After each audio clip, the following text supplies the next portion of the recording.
see her, every day. She's there, watching you, observing your every move, but no matter how close she gets, she'll never reach out. Why? Because she's not real. She's fate. And today, we're diving deep into what that means for your life, your choices, and your peace of mind. This isn't just a story. It's a Stoic reflection that might change how you see everything. Let me ask you something. Have you ever felt like life is just happening to you? Like no matter how hard you try, things don't go your way. You work, you plan, you hustle, but it feels like there's this invisible force, this her watching you, judging you, maybe even laughing at you. But here's the thing. Stoicism teaches us that this force isn't your enemy. It's not even something you need to fight. It's just life. And today, we're going to explore how to stop chasing it, stop fearing it, and start living with it. Here's the problem. We spend so much of our lives trying to control the uncontrollable. We want the perfect job, the perfect relationship, the perfect body, the perfect life. And when we don't get it, we feel like failures. We feel like fate is against us. But what if I told you that the real failure isn't in not getting what you want? It's in not understanding what you can control. Stoicism teaches us that the only thing we truly control is our mind, our thoughts, our reactions, our choices. Everything else? That's up to her. And she's not going to reach out to you. She's not going to explain herself. She's just going to keep watching. So the challenge is this. How do you live a life of meaning and purpose when so much of it is out of your hands? 1. The illusion of control. Let's start with the illusion of control. We all like to think we're in charge of our lives.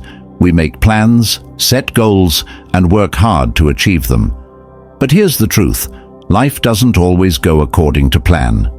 Take the story of Alex, for example. Alex was a perfectionist. He had a 5-year plan, a 10-year plan, and even a backup plan for his backup plan. He believed that if he worked hard enough, he could control every aspect of his life. And for a while it seemed to work. He got the job, the house, the car, everything he thought he wanted. But then the unexpected happened. His company downsized and he lost his job. His savings dried up. His relationship fell apart. And just like that, the life he had built, the life he thought he controlled, was gone. This is where Stoicism comes in. Stoics like Epictetus teach us that there are only 2 things in life: things we can control and things we can't. And most of the time we're wasting our energy trying to control the things we can't. You can't control the economy. You can't control other people's actions. You can't control whether it rains on your wedding day or if your flight gets delayed. But what you can control is how you respond to these things. You can control your thoughts, your emotions, your actions. So the next time life throws you a curveball, ask yourself, is this within my control? If it is, take action. If it's not, let it go. Because the sooner you stop trying to control everything, the sooner you'll find peace. 2. Amor fati. Love your fate. Now let's talk about amor fati, the idea of loving your fate. This is one of the most powerful Stoic concepts, but it's also one of the hardest to practice. Let me tell you about Sarah. Sarah had a picture-perfect life. A loving husband, a beautiful daughter, and a career she was passionate about. But then her husband was diagnosed with a terminal illness. Within a year, he was gone. Sarah was devastated. She felt like her life had been ripped apart. She kept asking, why me? Why did this happen? And for a long time, she couldn't find an answer. But then she discovered Stoicism. She came across this idea of amor fati, loving your fate, no matter what it brings. At first, she didn't understand it. How could she love something so painful? But over time, she realized that amor fati isn't about pretending everything is perfect. It's about accepting what happened and finding meaning in it. It's about saying, this is my life, this is my story, and I'm going to make the most of it. So Sarah started to reframe her experience. Instead of seeing her husband's death as a tragedy, she started to see it as a reminder to cherish every moment. She started to focus on the love they shared, the memories they made, and the lessons he taught her. This is the power of amor fati. It's not about giving up or resigning yourself to suffering. It's about facing reality with courage and finding peace in the midst of pain. As Marcus Aurelius said, accept the things to which fate binds you, and love the people with whom fate brings you together. So, the next time life throws you a curveball, don't fight it, don't resist it, accept it, embrace it, and find the meaning in it, because that's where true strength lies. 3. The power of perspective. Perspective is everything. The way you see the world shapes how you experience it. And this is where Stoicism gets really interesting. Let me tell you about Marcus, a soldier stationed in a war zone. Every day, Marcus faced the possibility of death. At first, he was terrified. He couldn't sleep. He couldn't eat. He was constantly on edge, waiting for the next attack. But then he came across a quote from Seneca, "We suffer more often in imagination than in reality." And it hit him like a ton of bricks. He realized that most of his fear wasn't coming from the actual danger. It was coming from his thoughts about the danger. He was imagining the worst-case scenario, and it was paralyzing him. So, Marcus decided to change his perspective. Instead of focusing on what could go wrong, he started focusing on what he could control. He trained harder. He bonded with his fellow soldiers, and he reminded himself that fear was just a thought, a story he was telling himself. And you know what happened? The fear didn't go away completely, but it lost its power over him. He was able to do his job, protect his team, and even find moments of joy in the midst of chaos. This is the power of perspective. It's not about pretending everything is fine. It's about choosing how you see your situation. It's about reframing challenges as opportunities, obstacles as lessons, and fear as a call to courage. So the next time you're facing a difficult situation, ask yourself, how can I see this differently? What's the opportunity here? Because the way you see the world changes the way you experience it. 4. Detachment leads to freedom. Detachment is one of the most radical Stoic ideas and one of the most liberating. It's about letting go of everything you think you need to be happy.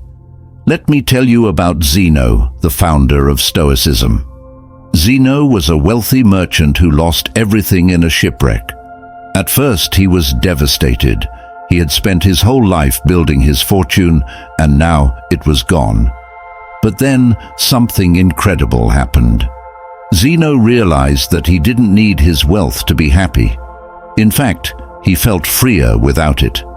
He started studying philosophy, and he eventually founded the school of Stoicism.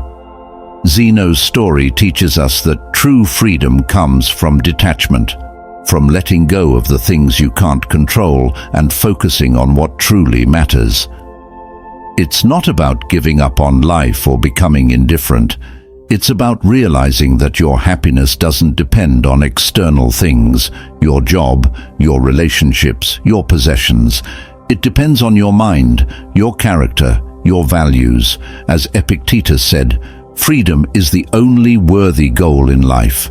It is won by disregarding things that lie beyond our control.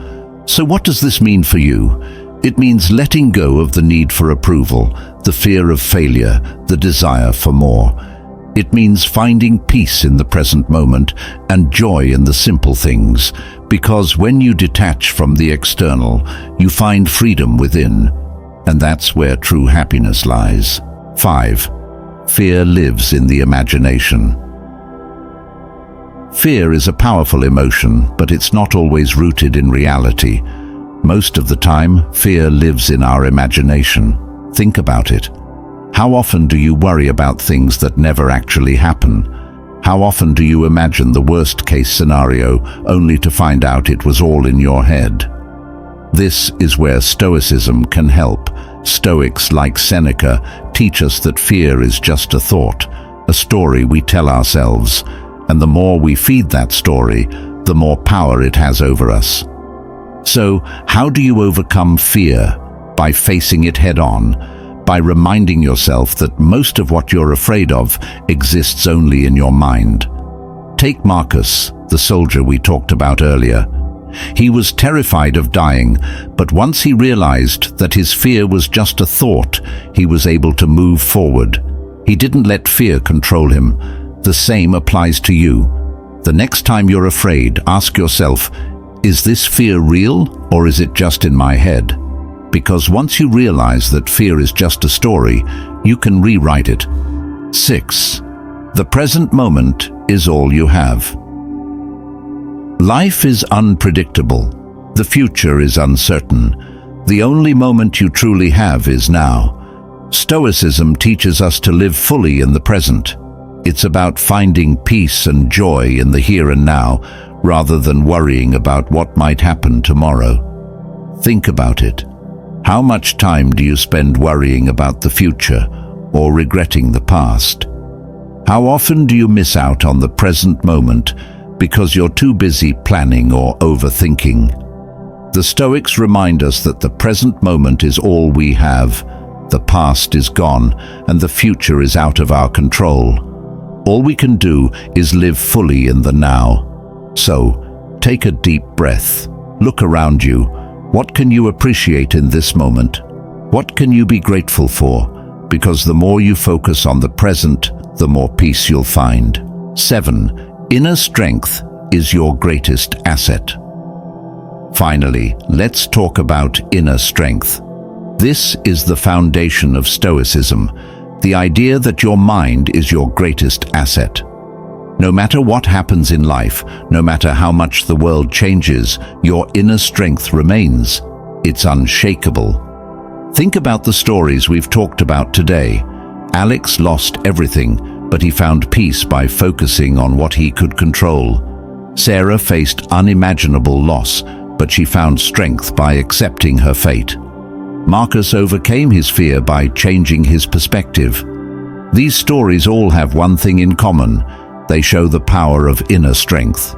So, how do you cultivate inner strength? By practicing Stoic principles, by focusing on what you can control, accepting what you can't, and finding meaning in every experience.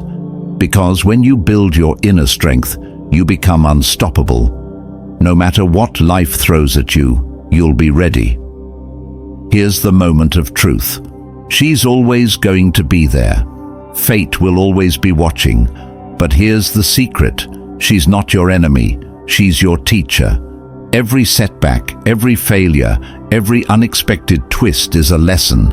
And the sooner you stop trying to control her, the sooner you'll find the peace you've been searching for. Because the real power isn't in changing the world around you, it's in changing the world within you. So, what's the takeaway? Life is unpredictable. Fate is unpredictable. But your mind? That's yours. Your thoughts, your reactions, your choices, those are the things you can control. And when you focus on those, you stop chasing her. You stop fearing her. You start living with her. And that's when you find true freedom. If this resonated with you, hit that subscribe button. Let's keep exploring life's biggest questions together.